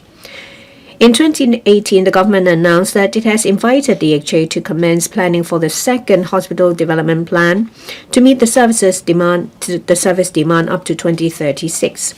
With the changes in planning and development situation in Hong Kong, say for example the territory-wide and regional planning and development strategies, as well as the latest changes in population projections and population policy, the HA and the Health Bureau are currently reviewing the second hospital development plan by adopting a planning horizon of up to 2041 and beyond, and to project service demand and consider demand-supply conditions of land required for revising the second plan. The government also consider factors different factors, as say, for example, development needs of hospitals, cost effectiveness, convenience of public access under different transport infrastructure development plans in determining the distribution scale and priority of the development projects under the second plan. The development or expansion of existing hospitals in Kowloon and the construction of new hospitals, including feasibility on identifying land in Wong Tai Sin to build a new acute hospital are options that we will consider. After completing the review of the second hospital development plan, the government will announce the details of various projects, including hospitals in the Kowloon region, in due course. In the course of planning and implementing hospital development plans, the HA will forecast future service demand and corresponding healthcare manpower requirements to make assessment and planning, with a view to flexibly deploying manpower and recruiting additional staff according to service plans during commissioning and phased introduction of services to meet demand. The HA will also make good use of the revised legal framework to attract non-locally trained healthcare talents from different regions to work in Hong Kong, thereby expanding the talent pool of our public healthcare system to meet the increasing demands. Regarding the overall healthcare manpower of Hong Kong, the government conducts a manpower projection exercise every 3 years to update the supply and demand figures of the 13 healthcare professions subject to statutory registration in step with the triennial planning cycle of the UGC to provide an important reference for the government to determine training quotas for different professions. The results of the latest round of manpower projection was concluded in 2023 with the result announced in July 2024. A new round has commenced. As stated in the 2024 policy address, the government will promote the legal framework passed earlier to admit more non-local doctors and nurses to enhance manpower. The government has also introduced a bill to LegCo to amend the law on the admission of qualified non-locally trained supplementary medical professions. Mr. Yeung. My first oral question in LegCo was about the Wong Tai Sin Hospital. It's been almost 4 years. Now we have seen some progress. As we all know that Wong Tai Sin is the only district without an acute hospital. There are 400,000 residents there. They have to go to different districts to QEH, to United Hospital and Kwong Wah. Now I speak for the 400,000 residents in Wong Tai Sin to ask the Secretary to write a new acute hospital in Wong Tai Sin into the second hospital development plan. I hope that the Secretary will meet our demand. Secretary, I thank members, including Mr. Young, for forwarding the views of residents of Wong Tai Sin in terms of healthcare needs. We are reviewing the situation. In addition to taking into account additional service demand, we need to be careful about identifying a suitable site for the construction. When we have a result, we will make an announcement. I would like to say at this stage that there are 3 hospitals in Wong Tai Sin. They may be convalescent hospitals, but with the support of various institutions in clusters, we have the Lady of Mary Hospital, the Kwong Wah Hospital, as well as the Wong Tai Sin Hospital. So there are 1,300 beds to meet the demand. In terms of A&E hospitals, there are 3. They may not be in Wong Tai Sin, but there are 3 acute hospitals. The current QAH, that is the future new acute hospital, Kwong Wah Hospital, as well as the United Christians Hospital. There are altogether 2,600 beds available. We hope that the current number of beds will meet demand. We will conduct a review and we'll give you the result at its completion. Ms. Chen Ho-yan. Well, we've been talking about Wong Tai Sin Hospital for close to 2 decades, if not 3. The hospital is in the Kowloon Central clusters. There are 9 hospitals and healthcare institutions, But the question was about an acute hospital. Well, there is the Our Lady of Marino Hospital, Eye Hospital, Children Hospital, Blood Transfusion Center. They are not really hospitals. The only hospitals are Kwong Wah and Wong Tai Sin Hospital, but they are in Yau Chim Mong District, which is Kowloon West.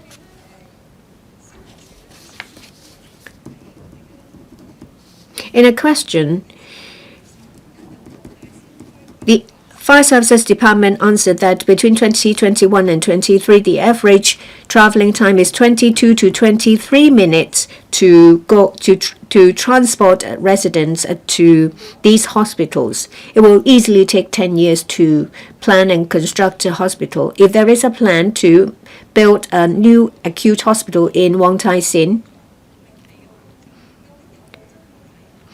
so have you actually looked at the playground opposite the Buddhist hospital to see if it's suitable? Have you done any assessment work? If you have, can you give us information whether it is feasible, or are you looking for other sites? What is the work you have undertaken so far? Secretary, thank you for the question. In terms of emergency services of the Wong Tai Sin, I have had a lot of exchanges with Ms. Chen and other members. We have taken into account the views of residents in relation to the acute hospital. In relation to traveling time from different areas to the emergency department, some may go to the United Christian Hospital. It will take 6 minutes from certain locations, whereas from other locations, it will take about 10 minutes or so to go to the QEH. Time is of essence, yes. But does it mean that if you travel longer than 10 minutes, it is not an acceptable time? I think it's down to the supporting facilities in an acute hospital, whether instead of the proximity.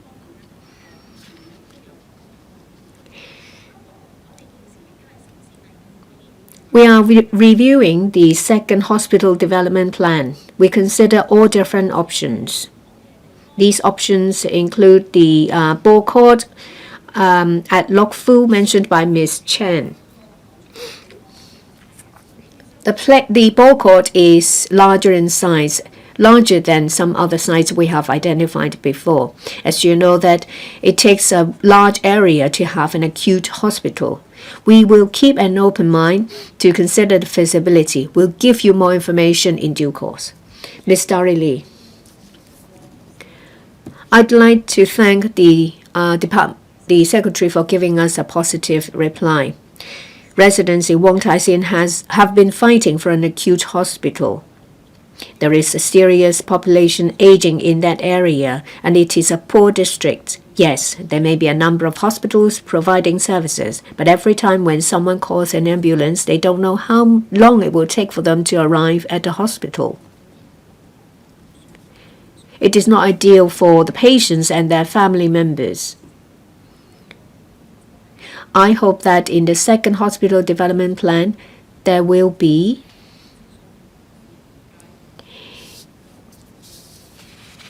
the proposal for another comprehensive hospital at Hang Lam Street in Lok Fu.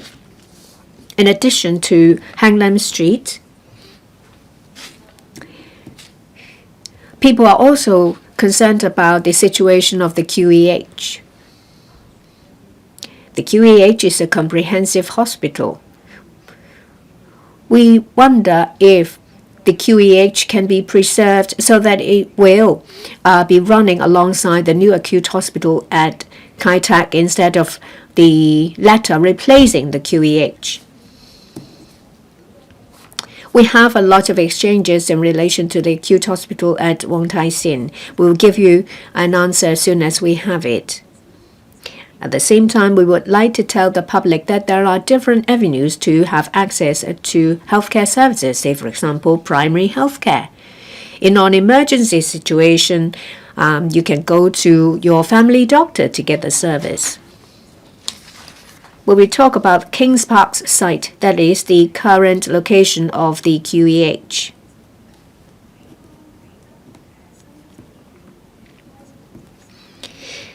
When the new acute hospital in Kai Tak starts running, most of the services of the QEH will be moved.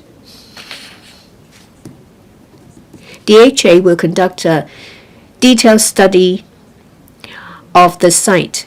The site itself is prime, is very well connected to other locations.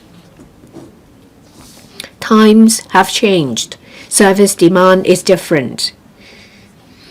The public may want new services that won't keep them in a hospital for too long.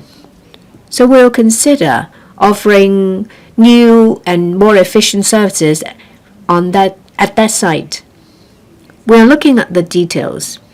I share Ms. Lee's sentiment. We want to keep providing services at that site. It may not be a comprehensive service, but it will be a site where healthcare services will be provided. Reverend Peter Kun. A lot of people said that, it will be difficult to have an acute hospital in Wong Tai Sin. So how difficult is it? Secretary. When it comes to constructing a hospital, not just in Wong Tai Sin, at other locations as well, it is difficult. We want a site that is flat. We don't want to build it on a hill. We want it to be accessible. When people can simply walk there, it will have easy access by ambulances. And if it is going to be an acute hospital, then the entrance will have to be suitable.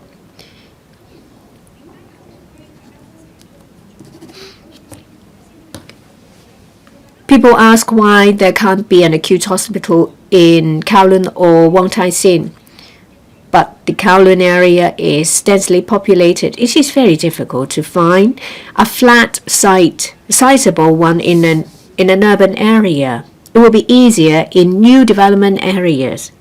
It's difficult because, first of all, site identification and efficiency. But if we're going to look to choose a site in a remote area, then we have to consider connectivity. I hope I have answered your question.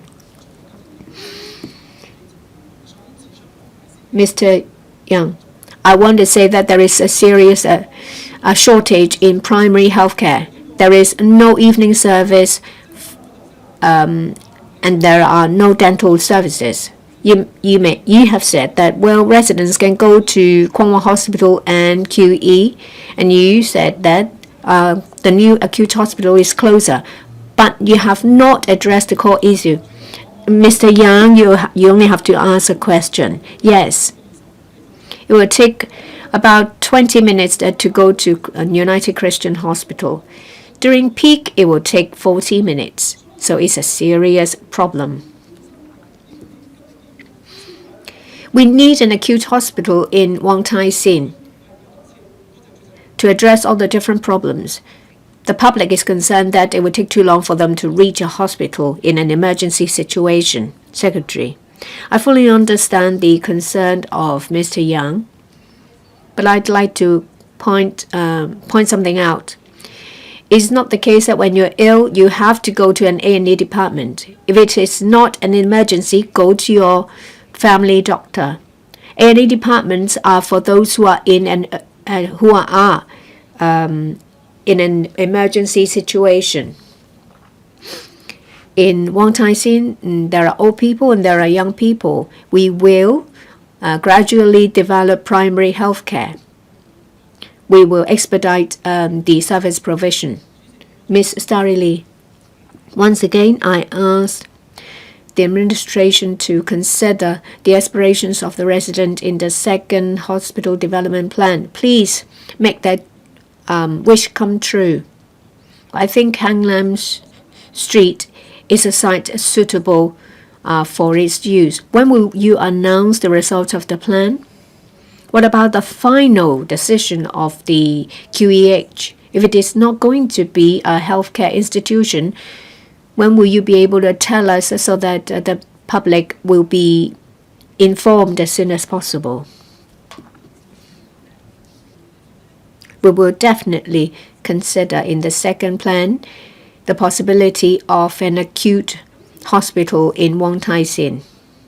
And as to when we will be able to announce the result of the second hospital development plan, well, we will have to take into account the population projection which has just been released.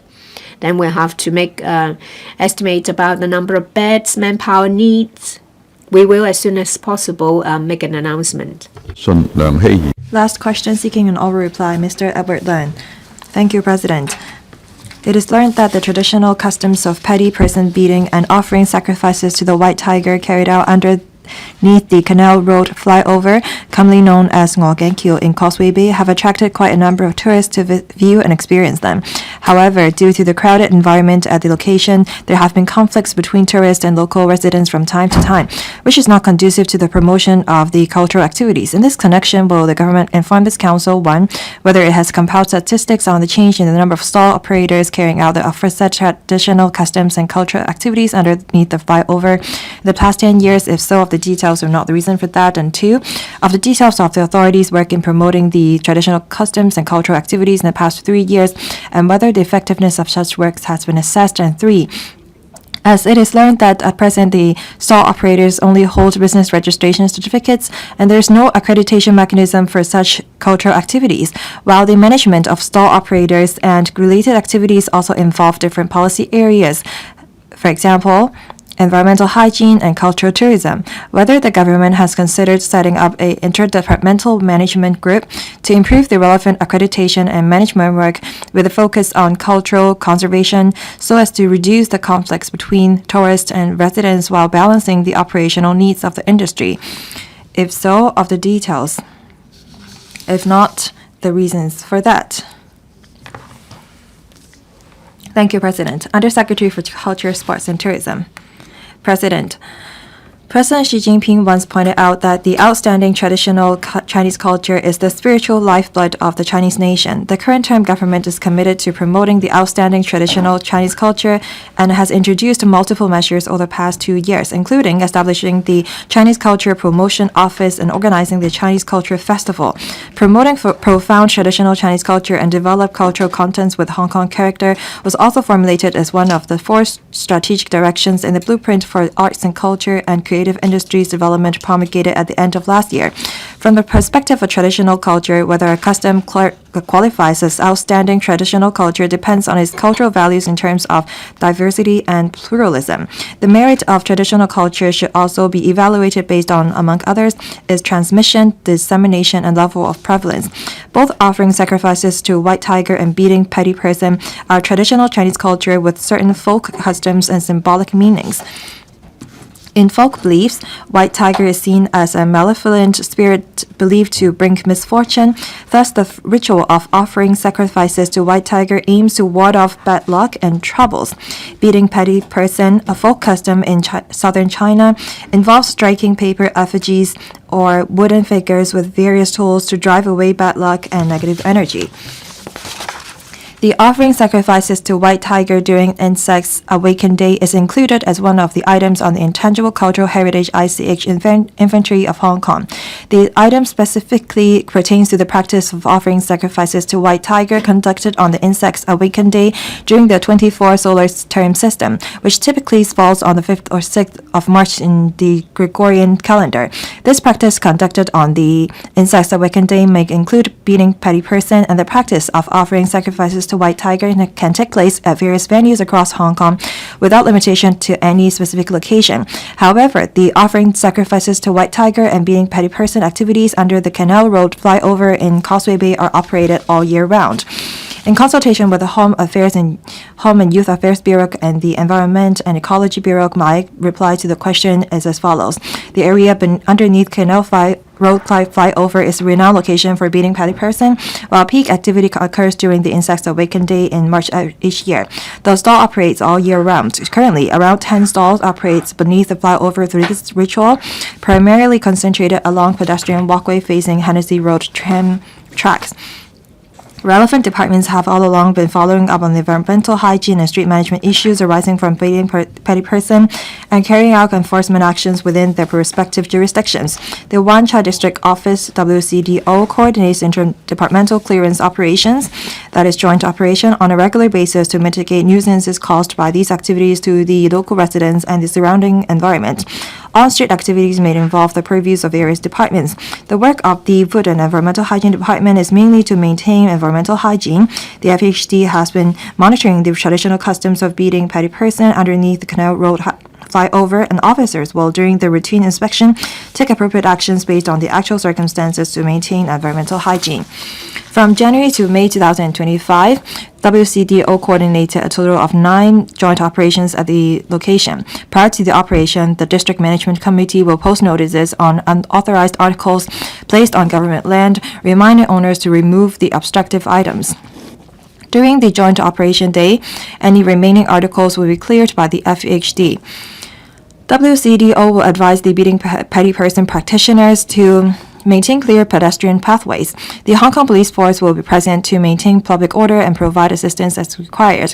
Furthermore, any unauthorized structures found to be occupying government land would be referred to the Lands Department for follow-up action.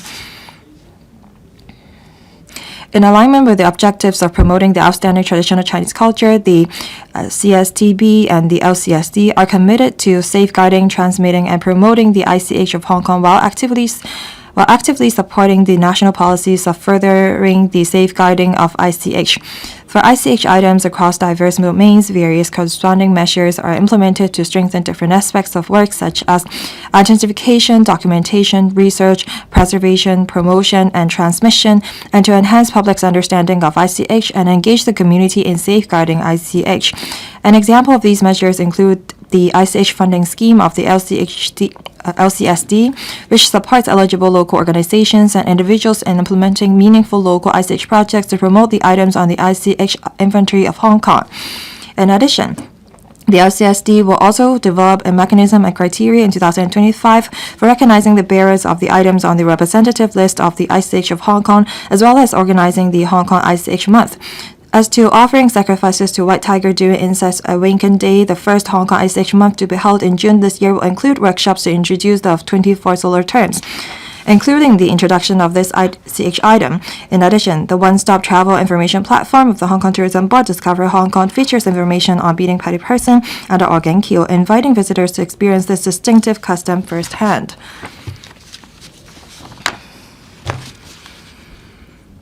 Mr. Edward LEUNG. Thank you, President. During weekend, the Organ-Kyo is very chaotic, is crowded with tourists and pedestrians. This posed troubles and nuisance to local residents. I wonder if the administration will establish a licensing regime for beating petty person activities. Will the administration draw a specific area for practitioners to beat petty person? We don't want Organ-Kyo to become a road that causes nuisance. Undersecretary. Thank you. As I mentioned, beating petty person is only one of the rituals under offering sacrifices to White Tiger. It happens on a certain day in the 24 solar terms. During the old days, farmers and villagers didn't have great understanding of the universe. That's why they perform these rituals to meet their demand for farming. Currently, beating petty person happens all year round. Now, it has nothing to do with the Incest Awakened Day. So from the perspective of ICH, we're not going to accredit these activities. Now, in terms of street and crowd management, I will see if the EEB will have anything to add. Undersecretary for Environment and Ecology, please. Thank you, President. There are many activities that happen on streets, and their nature vary. The FEHD has no plan to issue license to handle activities such as offering sacrifices to white tiger or beating petty person. Mr. Cheung-wing Kong. Thank you. Beating petty person in Hon Kingsley is a common rituals and is a traditional Chinese culture. We all know that is one of the item on the ICH infantry of Hong Kong. It happens only on Incest Awakened Day. However, Hon Kingsley is very chaotic every day. So I wonder if there is any way for us to regulate such activity to keep the street and road clean.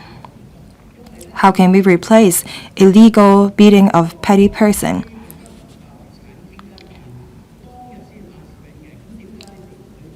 Because beating petty person on a day outside of Incest Awakened Day is not an item on the ICH infantry of Hong Kong. Who will take the question? Undersecretary for Environment and Ecology. Thank you, President. As mentioned in the main reply, we take into account the actual circumstances.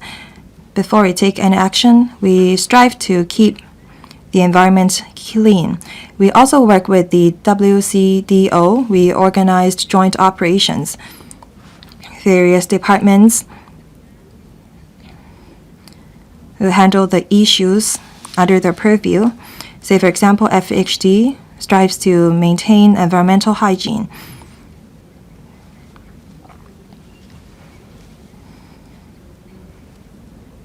We have been abiding by our principles in the sense that we have to maintain public safety, environmental hygiene, and to minimize nuisance caused to residents. Ms. Judy Chan, thank you. President, I have a follow-up question. I know that it's difficult for the government to establish a licensing regime for such an activity. While we want to attract travelers and tourists, we also have to take care of the environment. But I don't hear what measures the administration will take to control crowd. Who will take the question? Undersecretary for for Home and Youth Affairs. Thank you, Ms. Chan, for the question. Just now, Mr. Edward LEUNG talked about the situation at Hon Kingsley these days. As my two colleagues just now said, many different departments have their own ways to deal with the issue. The WCDO and the HYAB have been working on the issue together. The FEHD work with the Environmental Hygiene Committee under the District Council in an effort to solve the problem. We have been monitoring the situation. If the road becomes too chaotic, then the HYAB will collaborate with different departments in organizing a joint operation.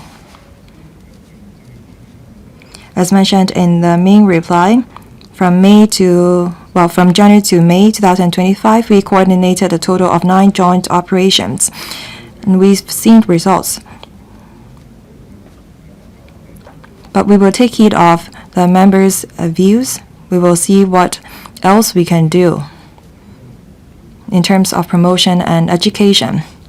Mr. Tony Che.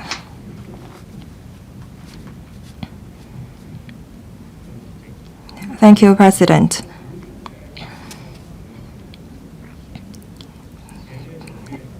Only superstitious people beat petty person, as some may say, and it may give off an impression that is something negative. However, some people beat petty person to ward off bad luck, and it's just a form of folk culture.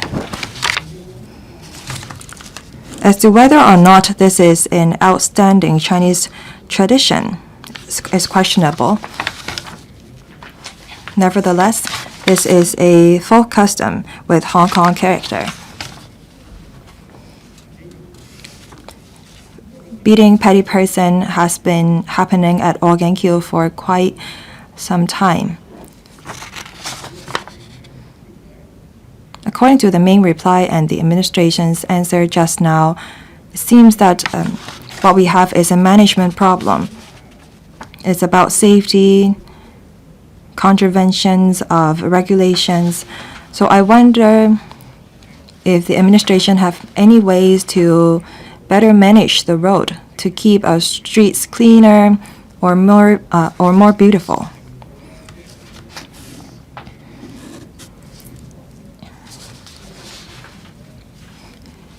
To make sure that this activity is carried out in good order. Which public officer will take the question? Undersecretary for Home and Youth Affairs. Thank you for the question. As I said in my reply, the HYAB and the Home Affairs Department have been monitoring the issue. On the point about beautifying the road, we will relay your suggestion to the district councils and relevant departments through the district management committee.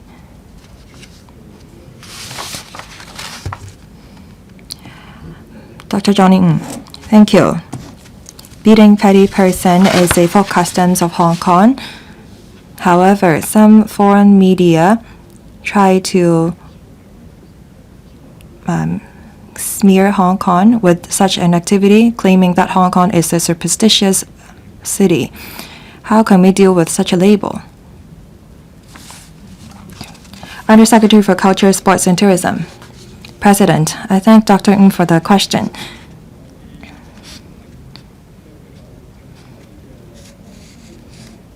Through the right publicity and education, we try to educate the people of the meaning and the significance behind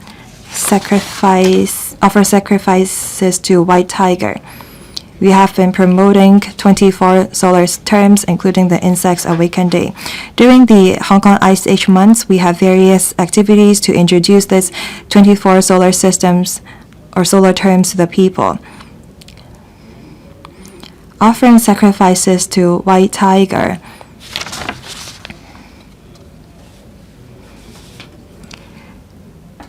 Is this a customs that qualify as outstanding traditional culture? That's the question. If people think that we should study it, we are willing to do so. Mr. YANG Wing-kit. Thank you, President. Beating petty person is a folk customs with Hong Kong character and is very popular among tourists.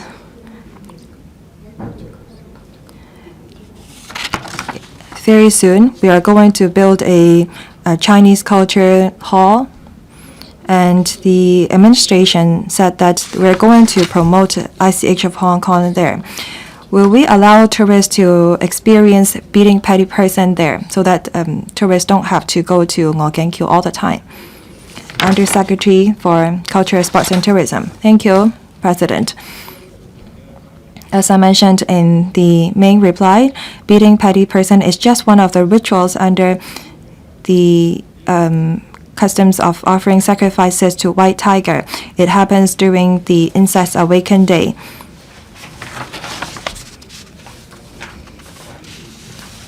It reflects how the farmers and the villagers in the old day view the universe. This is in practice to ward off bad lucks and trouble. Beating petty person usually happen during Insects Awaken Day. When we promote the activity, we tend to focus on the 24 solar terms. so that our people and our students would have a correct understanding of the significance behind offering sacrifices to White Tiger and 24 solar terms. Which question has not been answered? I wonder if they will include that in the Chinese Culture Hall. When we talk about 24 solar terms and insects awaken day, we may offer such an experience in the Chinese Culture Hall, but we're not going to offer such experience 365 days a year. Ms. Hon Kong, thank you. Beating petty person is a ritual with Chinese character. I don't think that's controversial. In light of the question of Mr. Edward LEUNG, I actually went to Hon Kingsley and I asked someone to beat a petty person for me. Because of the lack of succession, some people actually know how to beat a petty person, some don't, and some are controlled by groups. If these practitioners don't really know how to beat petty person correctly, then they may have violated some laws. So I wonder if you have went to Hon Kingsley to learn if the practitioners actually know how to beat the petty person. Which public officer to the question? Undersecretary for Culture, Sports and Tourism. Some practitioners actually know how to beat petty person, some may not. That's only natural. As I said twice, beating petty person is one of the rituals in offering sacrifices to White Tiger. It happens during Insects Awaken Day. During the old days, on the Insects Awaken Day, there is usually storms and heavy rain, and when that happens, insects come out and eat the crops. That's why the villagers and farmers offer sacrifices to White Tiger to ward off bad luck and troubles. Beating petty person is just one of the activity, while people offer sacrifices to White Tiger, and is tightly tied to the 24 solar terms.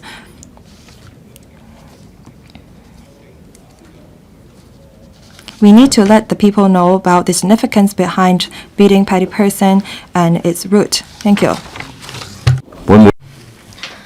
Government bills. Second.